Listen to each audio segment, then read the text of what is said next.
Have you ever watched a film portraying a creative writer and wondered to yourself, are all writers actually this eccentric? Do they really talk to themselves in mirrors, have conversations with invisible characters that exist only in their heads, lie on the floor and do nothing yet call it the creative process? And are they really this moody? What are you doing in here? I've just come to see to the fire, sir. Not to be interrupted under any circumstances, do you hear? I'm Abby Emmons, author of 100 Days of Sunlight. And I'm Kate Emmons, author of the Blood Race series. And today we are reacting to writers in movies. So as writers, Kate and I have always been writing together since we were little kids, and now we're published authors. Now we are helping other writers to make their stories matter. And today we thought we would do something fun and react to writers in films and rate how accurate they are, how realistic they are, based on how relatable all of these portrayals are to us as writers. So first up we have The Man Who Invented Christmas. This is a film about Charles Dickens writing A Christmas Carol.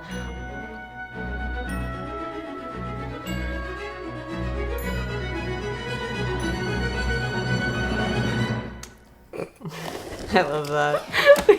Like how it feels like, and that's The almost anticlimactic how drip. it's like how you, in your head, it feels so epic, like this epic build up to starting your book, and then the ink drop is just like, it's like expectation versus reality.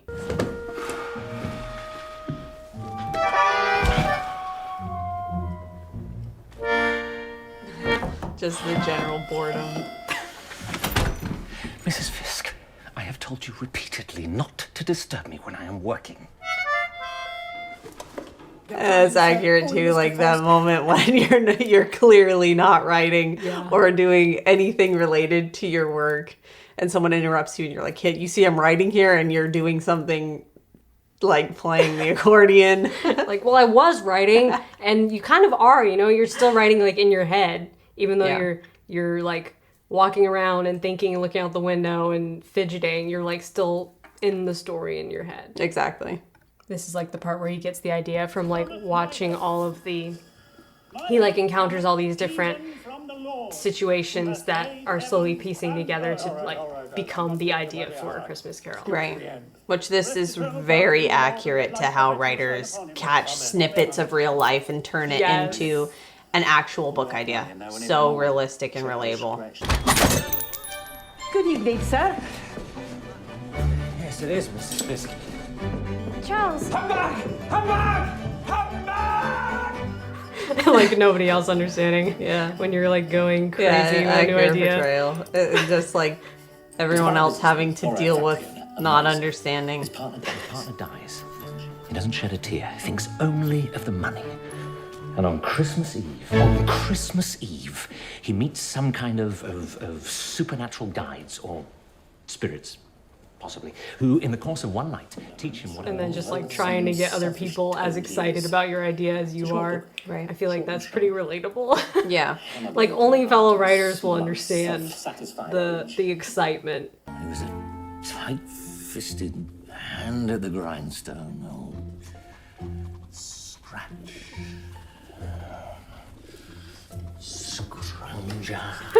Honestly, this part is so relatable. Like trying to embody like the feeling of what it is. Yes. And then making up a word that sounds And like like it. you were trying to embody, like, what does it feel like to be that character? Yes. And you're trying to come up with a name that is acting as an umbrella over that personality. Get the name right, and then, if you're lucky, the character will appear. He's not here yet. I often feel that with characters. Like if I don't hit on the name right away and I don't know what their name is, they aren't like fully formed in my mind. Yeah. Christmas. What about it? Well, I mean, what is it but an excuse for picking a man's pocket every 25th of December? Yeah, keep going. A time for paying bills without money. Like this happens to me all the time. Like characters, not like physically materializing obviously, but like just they start talking in your head. Like, hearing you'll just get dialogue. hearing those words coming through in the voice of your character. Yeah, and it's just like, oh, wait, I need to capture this dialogue. Like, I get that so much with, like, out-of-place dialogue that I don't even know where it's necessarily going to go, but, like, suddenly I can see the scene, and suddenly they're talking, and I'm like, okay, just don't forget this. A squeezing, wrenching, grasping, scraping, clutching, covetous old sinner. Just when the creativity started flowing. Know the place? Was I apprenticed here? I've done the talking to myself in the mirror thing so much. Like, See, that's something I don't really do that. It's funny because, like, I mean, I don't do it, like, with all my characters' dialogue, but a lot of times when I'll get into, like, the flow of, okay, dialogue is coming to me, I can, like, act out an entire scene between characters. That's like, awesome. Switching between their voices. Why, it's old Fezziwig. Like, just the filmmaking of that is so good. But also very accurate. Like... Who is it? This is honestly so accurate. The moment your mind starts, like, manifesting something like, oh, I see it's coming through clear now, and then it just like Sometimes I feel your characters matter more to you than your own flesh and blood. Personally attacked. Yeah, I know, the look on his face is like yeah, they do matter a lot. it's like they matter a lot. That is accurate for not only just writers but a lot of creatives as well. I mean, it can be a struggle for those who love us. Next up, we have Little Women, which is a classic, as you all probably know. And in Little Women, the main character, Jo, is a writer. So we see a lot of her writing endeavors and some of the triumphs and failures. Yeah. I honestly would love this little Garrett to write in. You want to go to the theater, Jo? I'm writing. So we both said this so many times. Like when you have friends and family asks. around who they sort of see you writing, but it doesn't really appear to them that you're doing anything. It sort of looks like she's not doing anything. Like, hey, you want to go do this? You want to go to the theater? Want to go out and do something? And you're like, I'm writing. Yeah, it's like this automatic response of like, I can't even really like contemplate what you just said because I'm writing. As long as you show me London and Paris and Italy along the way. Shake on it. And go pack your trunk. After I finish this chapter. Not wanting to budge until you're finished with the chapter or the sentence, whatever your inspiration is leading you to do, you want to just get to that point. It's probably one of the most famous scenes in Little Women, where Amy, out of rage, not being able to go to the play with her sister, burns Jo's book. And I come back to my kitchen to find the stove cold, smoking, and choked with a load of scrawly papers. Amy, did you burn my book? Yeah, it's gotta be like the worst feeling in the world Yeah. when you don't have a backup. This would be like the equivalent of learning your computer's crashed and like with all your your writing is gone. only document. You wicked, wicked girl. I will never write again, and I'll never forgive you as long as I live. This is very accurate. This feeling like your life is crashing down because it's like a world you've actually created. Yeah. That's gone forever. Yeah. Just stop! Why should I? It's too late to stop her. Us being sisters, we would never do something this evil to Yeah. each other, no matter who got like barred from going to the play. Yeah. If it was in your head once, some of it must still be in there. Writing isn't like that. You can't keep it anywhere. It passes through you and you have to catch it and get it on the page. Which is kind of accurate what she says there to like pantsers or someone who doesn't really plot well, and you just are catching this idea, putting it down, catching the idea, putting it down, and it almost feels like if I don't catch this idea fast enough, it's going to go out of my head and be gone forever, which I know I've definitely felt like that before. The way you wrote something in the first draft, if you wrote it really well and you really loved the way you wrote it, it's never going to come out the same way twice. You know? Exactly. So it can be a sad thing when you lose that. Yeah. Next up, we have Bright Star, which is a film about John Keats, the poet, and his muse, Fanny Braun, and their romance that they had. I have something to deliver to Mr. Keats. Leave it at the door. So this right away, this scene right here, this image. It's a very accurate way to find writers at work, I feel. Lying around with crumpled paper scattered about, maybe some empty cups. I feel like this is honestly like 70% of the process right here. Is he not there? We're working, Miss Braun. And calling it working. Disgusting ape. Be careful as you enter the ape's cage.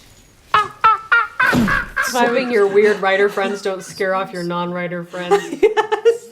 But don't leave us. You can see for yourself, nothing is happening. Nothing's happening. All we do is lie about the room all day, begging for inspiration. Begging for inspiration. If Mr. Keats and myself are strolling in the meadow, lounging on a sofa or staring into a wall, do not presume we're not working. Doing nothing is the musing of the poet. I feel like he embodies really well the moody writer. Lying on this couch, eating these Doritos. This is part of my creative process. That's why people think like you're not writing and they can come interrupt you when you're like staring out the window. Yeah. It's like I have my laptop here. I may be looking out the window, but like in my head, it is a cacophony of words and thoughts and ideas and scenes. So next up we have Miss Potter, which is a film about Beatrix Potter and how she wrote and first published her Peter Rabbit and all the other various books that came from that. Bunnies in jackets with brass buttons. However do you imagine such things? I don't imagine them. They're quite real. They're my friends. You base the animal characters on your friends? No, the animals are my friends. I feel like this embodies well like the feeling of handing your beautiful book baby over to the more critical eye of publishers, and then like just that clash of like you see her love for it so much, and then they're kind of just looking at it like, how much money can this make? Yeah. Can we sell this? It's kind of the same feeling like whether it's publishers or even beta readers that like first like, this is gonna be criticized. It means so much to me. I love this so much, and you see her affection for all of her characters. I was hoping to use the carriage myself this afternoon. Where were you? I took a drive with my friends. You don't have any friends. Yes, I do, Mother.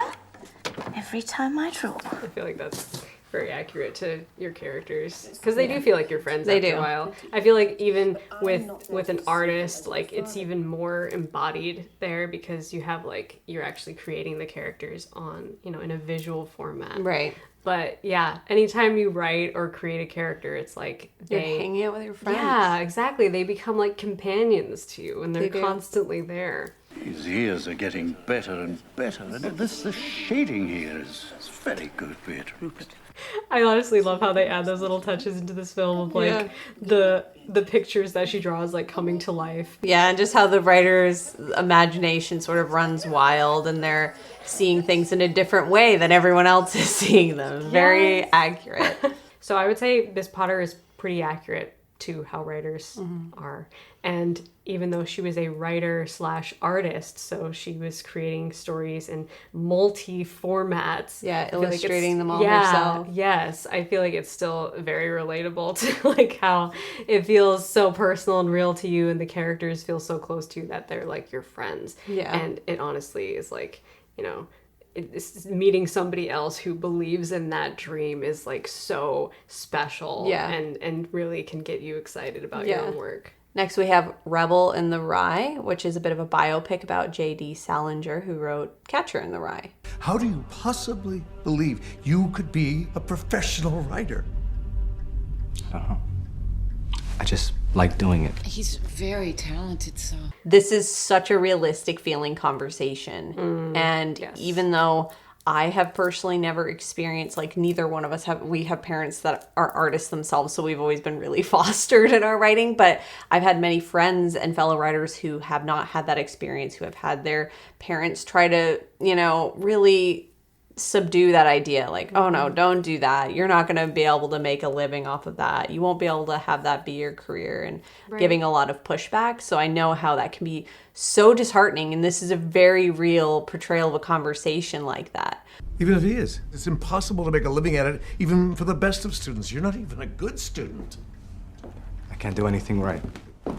Sonny. Even if it's not the parent, I feel like this is also accurate to like the inner critic, the voice of the inner critic in your head that's like, you know, you can't do this. You can't get published. Only the best people get published. You're not even that good of a writer. I just don't want you to be disappointed when it doesn't work out. And it won't.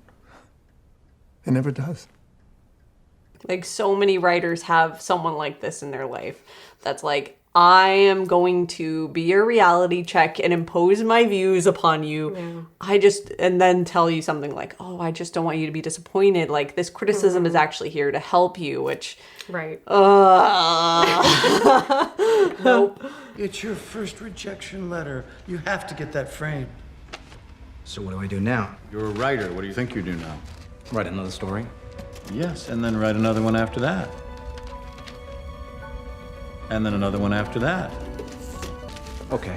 And then another one after that! Even though it can sound kind of overwhelming at first, once you begin on the journey and realize how much you love it, you realize, hey, you know, it's worth it. It's worth it. All the rejection, because then you don't let the rejection get at you, you know, because you know who you are, and you know that your writing is worth something, and you know that it has potential, even if somebody else can't necessarily see that potential yet, does not reflect upon how good of a writer you are.